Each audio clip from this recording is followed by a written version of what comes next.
Don't just live for tomorrow, or just live in yesterday. Just be glad for all you have that's in today. And though you've come through many obstacles. Hey everyone, Connie here, and welcome to my blind reaction to episode 3 of Kakegurui Twin, the halfway point, and that makes me sad.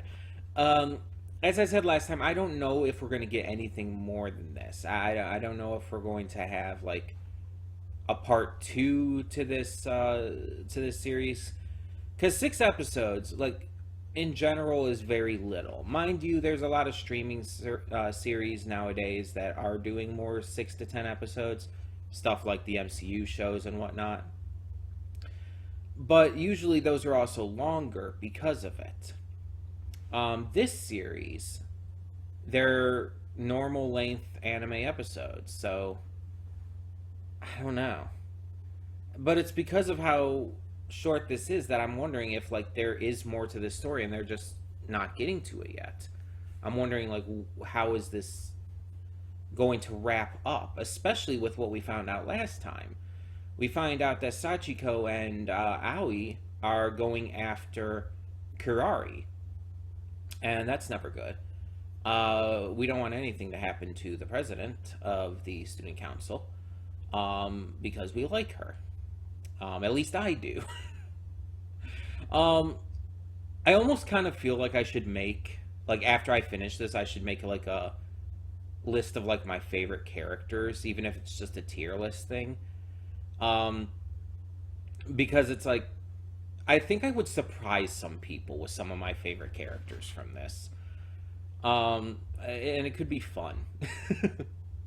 Again, even if it's just a tier list thing, might be a fun idea. But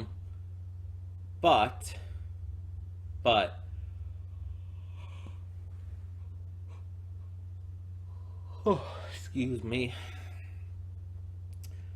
Yeah, shit's starting to really ramp up, and that's especially why I'm wondering. The fact that in episode 2 we already get shit ramping up so heavily to get Mary's den have a big loss, and on top of that, like, being kind of conscripted into helping try to take down Kurari. It's like a lot of big things are already starting to be set into motion, so it's like, will these 6 episodes somehow wrap it up? I don't know. I don't know. But I am enjoying this so far, because it's very much Kakegurui. Even if it's not as openly crazy as the main series tends to be, like I've said before, I think it's kind of working into that. I think it's kind of like, oh, we're seeing this kind of from Mary's perspective, kind of from the other girls, but we're seeing it as, like, this degradation arc for Mary. We're seeing her go from someone who's trying to prove herself and prove that you don't need to be, like, the richest motherfucker to thrive in this school. And it's going to go into, you know, where she was at the beginning of the main series, to being a complete bitch. But how is that going to only happen in 6 episodes? It just feels like not enough time. So I feel like there's gotta be more, right? There's gotta be. I don't know. I guess we'll have to see. Again, I don't know the manga. I haven't read the manga, so I can't say if there's more. I don't know. But I'm excited nonetheless. So we're gonna get into this and hope for the best. When the screen fades black, pause this redirect and go to the description below. Follow the link to the reaction, and after you watch it, come back here to the redirect and resume play. Excuse me. Because after it fades to black and then fades back in, everything from that point forward will be my afterthoughts and will contain spoilers to the episode. So, that being said, thank you so much for tuning in, and I will see you at the reaction.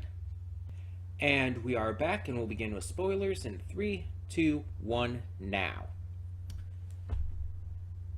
how can something be simultaneously the weakest game in the entire Kakegurui series and yet still so fascinating? Because that's what this was. This was easily the weakest game in the series, franchise, whatever you want to call it. It was dumb. It wasn't exciting. It wasn't fun. It wasn't anything special. It's a very bland dating game situation. Yet, it's I guess just the consequences of it and everything, and what it could mean, and the possibility of something big going on here at the end. That is extremely fascinating.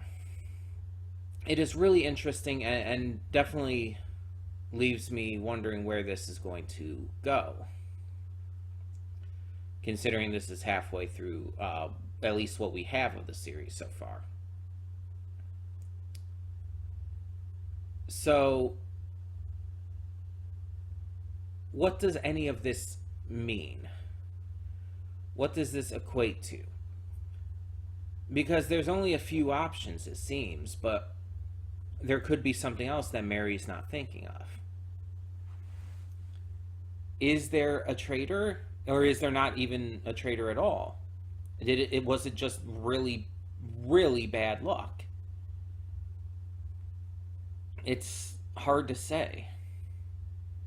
The fact that all 5 of them got picked, even after Mary and Suzura switched, is just...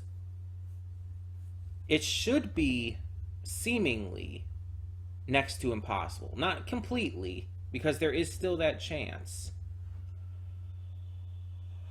But it shouldn't have happened.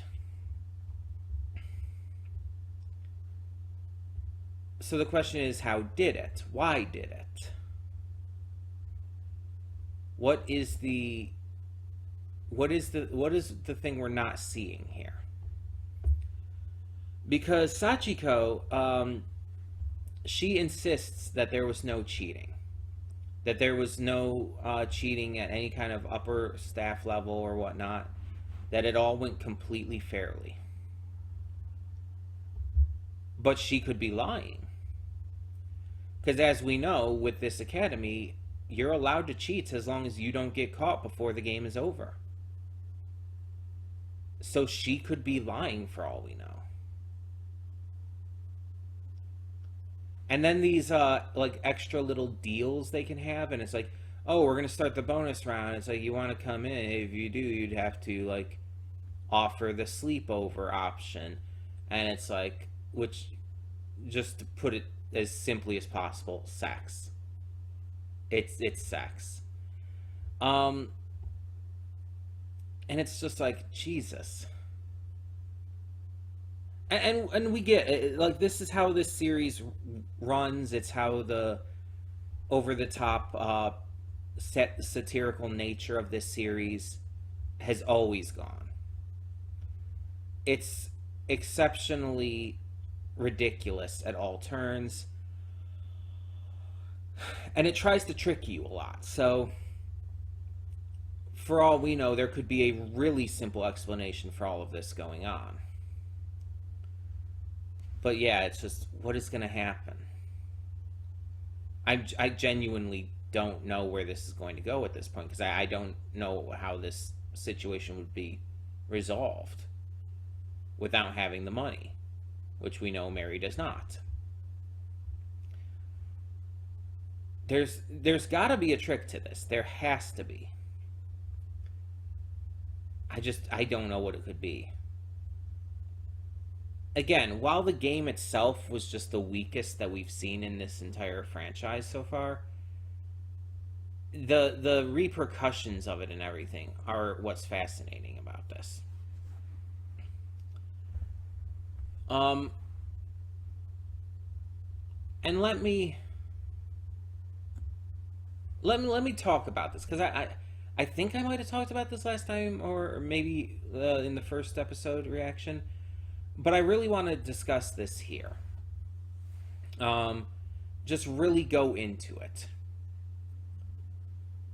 Some people may be kind of confused and shocked that I'm a fan of the Kakegurui series in the first place, based on my feelings, especially more recently, towards Kill la Kill, and how minors are, sexualized in that. And the biggest difference is simply the nature of the series. Kill la Kill plays it straight. It's not meant to be a satire. It's not meant to be a play on that kind of story. It's meant to kind of give this message almost, or I guess maybe even multiple messages about just, body positivity and shit like that. The problem is, it's like that, a straight, even important message like that should not be done with kids. On the opposite end, when you have a satire or a parody or whatever you want to refer to it as, its literal job is to make fun of these kinds of tropes. In specifically Kakegurui's case, the tropes of just exceptionalism, over the top exaggerations, and even the sexualization.